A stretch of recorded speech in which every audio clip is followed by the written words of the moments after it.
नमस्कार, स्वागत है आप सभी का सुजत सारांश की इस क्लास में। इस क्लास में हम पढ़ते हैं राजस्थान का करंट अफेयर्स, जिसका आधार होता है राजस्थान सरकार की सुजस पत्रिका। शुरुआत करते हैं हेडलाइंस के साथ। सबसे पहली जानकारी, मुख्य सचिव ने दिए निर्देश, ड्रग्स अपराधियों पर कसेगा शिकंजा।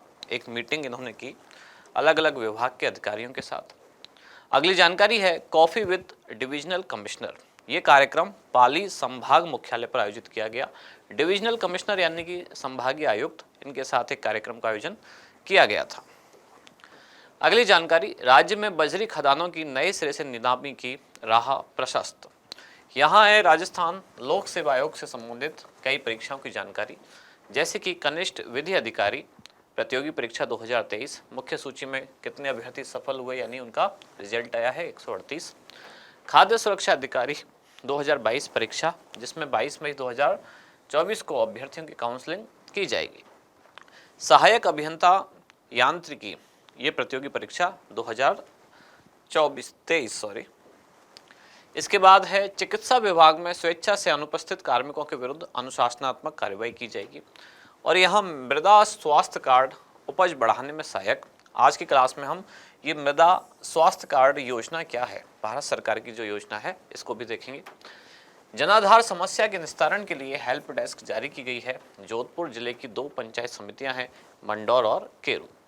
राजस्थान लोक सेवा आयोग की परीक्षाओं के लिए नियंत्रण कक्ष स्थापित किया गया है। जो परीक्षाएं होने वाली हैं 16 से लेकर 24 मई, असिस्टेंट प्रोफेसर यानी कि सहायक आचार्य के लिए, पुस्तकालय अध्यक्ष के लिए, साथ ही शारीरिक प्रशिक्षण अनुदेशक परीक्षा, इन सब के लिए कंट्रोल रूम स्थापित किया गया है। आज हमारे काम की 3 मुख्य जानकारी है एग्जाम के लिहाज से। सबसे पहले कॉफी विद डिविजनल कमिश्नर कार्यक्रम, दूसरा जनाधार समस्या निस्तारण हेतु हेल्प डेस्क, और तीसरा मृदा स्वास्थ्य कार्ड योजना। शुरुआत करते हैं सबसे पहले कॉफी विद डिविजनल कमिश्नर कार्यक्रम। पहले आपने देखा होगा बहुत सारे अलग अलग जिलों में कार्यक्रम चलाए गए थे कॉफी विद कलेक्टर, जहाँ जो कलेक्टर के साथ ऐसी चर्चाएं, ऐसे संवाद आयोजित किए गए थे, यानी अलग अलग वर्गों को, चाहे उसमें बालिकाएं हैं या कभी कभी स्कूल के सारे विद्यार्थी हैं, उन सब के साथ ऐसे कार्यक्रम आयोजित किए गए। उसकी सफलता को देखते हुए ही अब संभागीय आयुक्त ने भी ऐसा एक कार्यक्रम आयोजित किया। संभागीय आयुक्त यानी डिविजनल कमिश्नर। अब ये पाली संभाग मुख्यालय पर कार्यक्रम आयोजित किया गया, और जगह कौन सी थी? जिला परिषद पाली, जहां इस कार्यक्रम का आयोजन हुआ। आयोजक कौन कौन रहे? तो पाली जिले का जिला प्रशासन और साथ ही राजस्थान सरकार का महिला अधिकारिता विभाग। अब इस योजना में 2 विभाग शामिल है, यानी कि एक तो पाली जिले का जिला प्रशासन और महिला अधिकारिता विभाग, कहाँ का? पाली जिले का। इनके संयुक्त तत्वाधान में एक कार्यक्रम आयोजित किया गया था जिसका नाम है बेटी बचाओ बेटी पढ़ाओ। और इसी योजना के अंतर्गत जिला परिषद पाली में कॉफी विद डिविजनल कमिश्नर कार्यक्रम का भी आयोजन किया गया। अब पाली संभाग की संभागीय आयुक्त कौन है? तो वो है प्रतिभा सिंह। इन्होंने ही इस कार्यक्रम में बालिकाओं के साथ संवाद किया। 10वीं और 12वीं कक्षा की जो छात्रा हैं उनके सवालों के जवाब दिए। सवाल किस तरह के थे? करियर से संबंधित परामर्श कि 10वीं और 12वीं क्लास के बाद करियर के कौन कौन से ऑप्शन हैं, कौन कौन सी चीज़ें उन्हें चुननी चाहिए, खेल कूद की क्या भूमिका है, स्वास्थ्य को लेकर कुछ सवाल किए। साथ ही बालिकाओं के दैनिक जीवन में आने वाली जो समस्या है उन विषयों पर भी संवाद किया।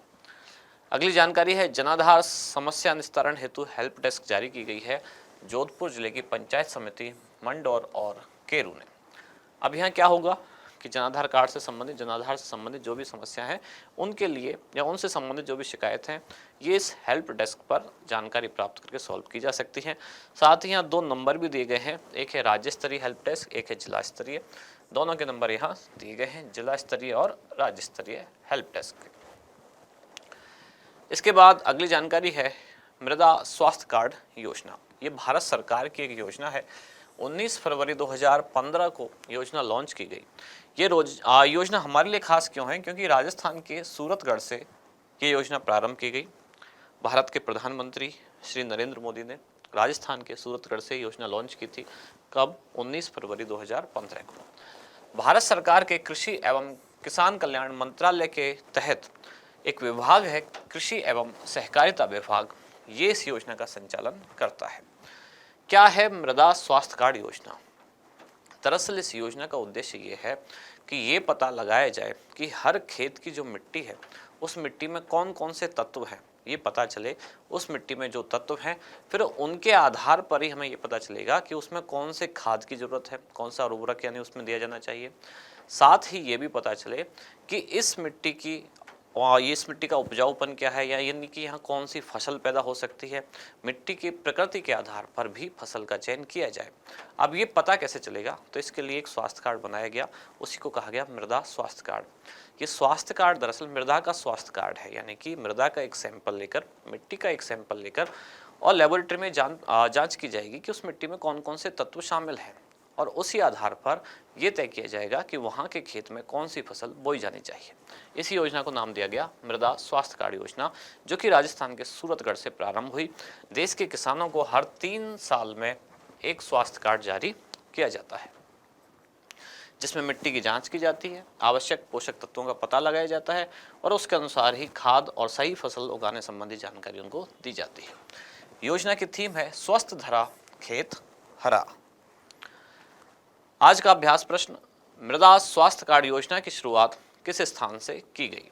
आपके ऑप्शन है हनुमानगढ़, सूरतगढ़, बांसवाड़ा या फिर दौसा। क्या होगा इसका सही उत्तर, वो आप बताएं कमेंट्स में। हम मिलते हैं कल अगली न्यूज के साथ अगली क्लास में। धन्यवाद।